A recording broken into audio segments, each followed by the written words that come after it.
to topic number 2 is going to be about finding the midpoint. So we've already learned about what a midpoint was in Unit 1, but again, now we're going to do this on a coordinate grid.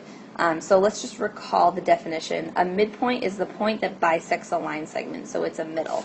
So it's the middle. So as you can see right here, I have the point M, and these tick marks mean that each of those parts are congruent. So M is the exact middle of AB, all right? So when we're finding the midpoint, the first way that we can do it is from a graph, okay? And so the very first thing, it says given A is -2, 3, and B is 4, 3, determine the midpoint of AB. Well, before I can determine the midpoint, I have to actually plot those. So let's plot.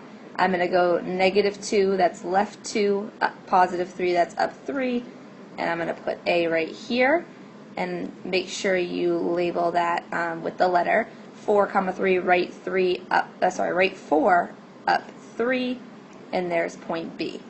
The other thing that we have to do once we plot, we actually have to create this segment. So I'm going to connect those two lines. Okay? Now, if I want the exact middle point, right? I can kind of guess it looks like it might be about like here. Okay? Just by like looking. But how do we know exactly? I gave you a hint down here. We can actually count. So how many spaces, how many units is A away from B? Well, that would be 1, 2, 3, 4, 5, 6. So if it's 6 units away and I want the exact middle, I'm going to divide that by 2, and that's going to get me 3, right? And that means if I go from A, I'm going to count 3 spaces. 1, 2, 3. This point right here, that point is most likely the middle. And notice if you count towards B, 1, 2, 3, they're exactly 3 units away from each other. So the midpoint here is, what's that, 1, 3. And I have that point as my midpoint. All right? So what's nice is when it's a horizontal line, right, going from left to right, you can just count. Let's see, look at the next one. So given that A is, that's the -2, 3 again. All right? So that's still point A. And point C is -2, -5. That's down here. Point C. This time I'm getting a vertical line, okay? But what's nice about a vertical line is I can still count the distance and divide that by 2. So this is 1, 2, 3, 4, 5, 6, 7, 8, I believe, okay? From +3 to a -5 is 8 spaces away. You can also do that algebraically. So if it's 8 spaces away, I want the middle, divide that by 2. That means that my midpoint is going to be 4 spaces away. So I'm going to count 1, 2, 3, 4, and here's my midpoint. And just to double check, that is also 1, 2, 3, 4 units away from the other point C. So that means that my midpoint here is -2, -1. And there's my midpoint. All right? Now C is a little bit different. Let's plot C. So C says, given the points B, that's 4, 3. Those are the same points that we've had. And C, -2, -5. We still have that same point. And that's B. This is C. Let's make our line segment. Okay, what's different is this line is actually slanted, and that's going to be a little bit trickier on how we figure out through counting what the midpoint is, because notice I can't really count how many spaces we have going from C to B along the line like I could when it was when it was horizontal or vertical.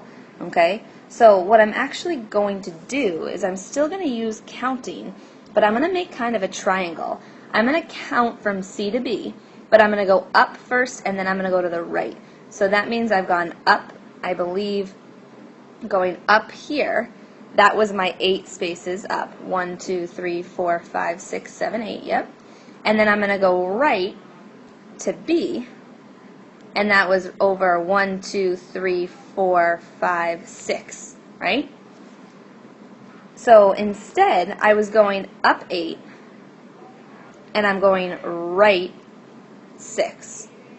Well, just like I did in the last example, let's just divide that by 2. Let's go up 4, and let's go right 3.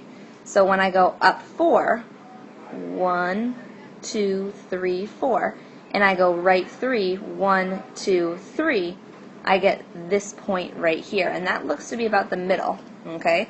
And notice if I double check by doing that again, I go up 1, 2, 3, 4, right 1, 2, 3. I've cut the distance vertically and horizontally in half exactly. So my midpoint there, that is 1 comma negative 1, and there's your midpoint, okay? Now let's actually find the midpoint using a different method. Let's use a table. Alright, so using a table is actually going to be pretty similar to a graph, except we're just not going to have a visual representation of it. So notice what's in the givens. It says the endpoints of AB are 1, 1 and negative 5, 7. And they're asking me to calculate the midpoint of AB. So I've kind of set up a table here for you. The left of our table is always our x's, the right is always our y's. And I put this little box in the middle. And that box in the middle, that's going to represent our midpoint.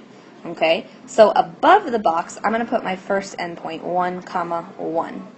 And below the box, I'm going to put my second endpoint, negative 5, negative 7.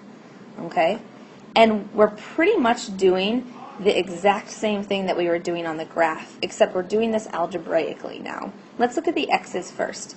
How far away are 1 and negative 5? Well, if I'm going to go from 1 to negative 5, I think that that means I would subtract 6, okay?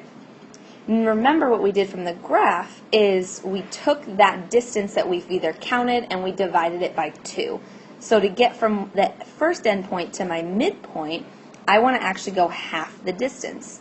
So I'm actually going to only subtract 3. 1 minus 3, that gets me a negative 2. So the x-coordinate of my midpoint is negative 2. And notice you can double check like we were doing before. Repeat that, subtract 3 again, negative 2 minus 3 does get you to negative 5. Okay? And then let's repeat that process. So 1 to a negative 7, that means I would have subtracted 8, right? So cut that distance in half. Rather than subtracting 8, I'm going to subtract 4. And 1 minus 4, that gets me a negative 3. So the y-coordinate of my midpoint is a negative 3, and I am done. And let's just double check again, right? If I go from the midpoint to the other endpoint, negative 3 minus 7, that also gets me, if I take a negative 3 minus 4, that gets me to a negative 7, okay? The last method that we can use is a formula, all right? So what's nice is this formula here will actually tell you no matter what your midpoint is. So notice in the formula we have an x1, an x2, a y1, and a y2. Those are the coordinates that I've given you. So find the midpoint M of CB given the points C and B. So that means this is my first point C. So x1 is 8. y1 is a negative 9. This is my second point, so x2 is a negative 2, and y2 is a 4. And this is essentially doing the same thing as the graphing method and the table method. We're figuring out that middle distance between the x's and figuring out the middle distance between the y's, but this time by taking an average, adding them together, and dividing by 2. So the very first thing I'm going to do is my midpoint is, well, the first part of my formula says add the x's together. So x1 is 8 plus x2 is a negative 2. I'm going to take their average and find the middle coordinate, okay? The second part of my formula says to add the y's together. So I'm going to add negative 9 plus 4, that's y1 plus y2, find their middle point and take the average.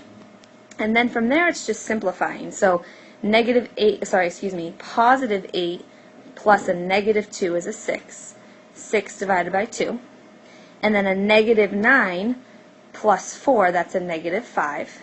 And that's going to be averaged and divided by 2. 6 divided by 2, we know that's 3. Now look at negative 5 divided by 2. That isn't nice, so you can either leave that as a fraction, as an improper fraction, Or I'm going to probably write this as negative 2.5 because if I had to plot it, I think negative 2.5 is a little bit easier to plot than negative 5 over 2. So that's 3 different methods to use the midpoint. We want you to be able to use all 3 in class, but I want you to focus on which one do you like best, because that's one that you're going to use the most. Do you like using the table or using the formula better? Okay, and that's something you want to decide. And we'll see you in class. Bye.